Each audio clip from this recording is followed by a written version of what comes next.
पंडित शब्द का क्या अर्थ है? पंडित पुरोहित शब्द का अर्थ है कि वह जो खुद तो जगा हुआ नहीं है और दूसरे जागे हुए लोगों के वचनों का व्यापार कर रहा है, जो स्वयं तो अनुभव नहीं किया और जो अनुभवी लोग संपदा छोड़ गए हैं उस पर फन मारकर बैठा है, उस संपदा पर कब्जा कर लिया है, जो स्वयं भी नहीं जानता कि वह जिस संपदा पर फन मारकर बैठा है वह असल में है क्या, लेकिन फिर भी वह लोगों में भ्रांति बनाई रखता है कि वह उस संपदा को समझता है। शास्त्र समझता है, सत्य नहीं। ये सत्य का जो जगत है अनुभव का जगत है, विचार का जगत नहीं। पंडित पुरोहित बड़े ही विचारपूर्ण है, लेकिन जो सत्य का अनुभव है वही विचार से नहीं है, ध्यान से है। बुद्ध पैदा होंगे तो उनके आसपास पियक्कड़ों की, प्रेमियों की जमात होगी, लेकिन बुद्ध के जाने पर अर्चना आएगी। बुद्ध के जाने पर पंडित इकट्ठे हो जाएंगे। स्वभावतः उस भीड़ में जो बोलने में सर्वाधिक मुखर होंगे, समझने में समर्थ होंगे, वह लोग नेता हो जाएंगे।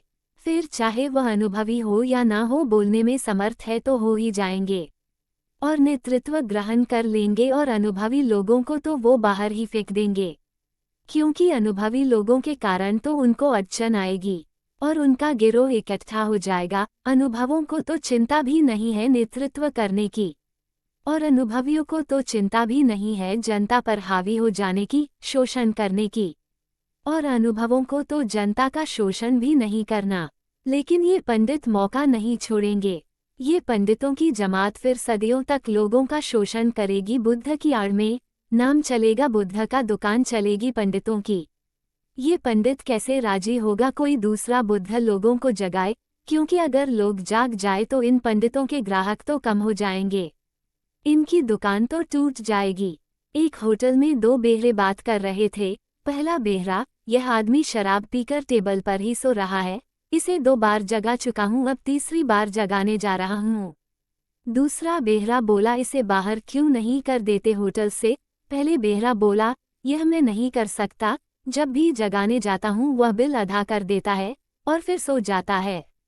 ऐसे आदमी को कैसे बाहर करूँ? ये सोए हुए उनकी जमात है और पंडित इसमें खूब शोषण कर रहा है। अगर कोई जगाने वाला जग आएगा तो पंडित को बड़ा दुश्मन मालूम पड़ेगा। वाह! अगर बुद्ध खुद लौट आए वापस तो बुद्ध के ही भिक्षु और पंडित विरोध करेंगे बुद्ध का। अगर यीशु वापस लौट आए तो उनके पॉप पादरी ही उनका विरोध करेंगे। अगर नानक वापस लौटे तो सिख उनका विरोध करेंगे। स्वाभाविक है, क्योंकि कोई भी जो जगह देगा फिर पंडित के जाल में नहीं पड़ेंगे लोग। पंडित तो चाहता है और लाओ अफीम और पिलाओ अफीम और पिलाओ अफीम। कार्ल मार्क्स ने ठीक कहा कि धर्म अफीम का नशा है। 99% यह बात सच है, सिर्फ 1% गलत है। बुद्ध, महावीर, कृष्णा, क्राइस्ट के संबंध में तो गलत है, बाकी 99% शंकराचार्य और वेटिकन पॉप और जमा मस्जिद के इमाम, इन सब के संबंध में तो बिल्कुल सही है।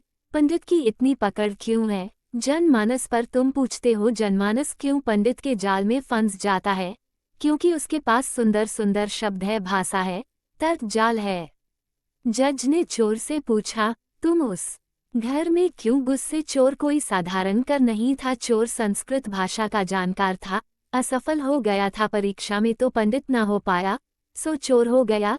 चोर ने बड़ी सरल भाव में जवाब दिया कि जज साहब क्या करता, दरवाजे पर स्वागतम लिखा था, इसलिए शब्द ही समझ में आते हैं। कुछ लोगों को शब्द ही उनका नोखा, शब्द उनकी पहचान, शब्द उनके सर्वस्व, और जनता को भी शब्द समझ में आते हैं, और शब्द अगर बार बार दोहराए जाए तो उनमें ऐसी प्रगति होने लगती है कि जैसे सत्य हो, जैसे अगर कोई बात सदियों सदियों तक कही गई हो और फिर तुम मन ही लेते हो कि ठीक ही होगी।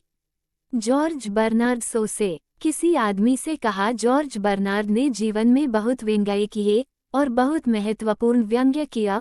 उसे सदी के समझदार लोगों में से एक आदमी था। उसे एक आदमी ने कहा, आप बहुत सी ऐसी बातें कहते हैं जो दुनिया में कोई नहीं मानता, इतने लोग गलत कैसे हो सकते हैं? जॉर्ज बर्नार्ड शो ने पता है क्या जवाब दिया? उसने कहा, इतने लोग सही कैसे हो सकते हैं? सही तो कोई एक ही हो सकता है, जागा तो कोई कभी एक ही हो सकता है। जॉर्ज बर्नार्ड की बात में बल है।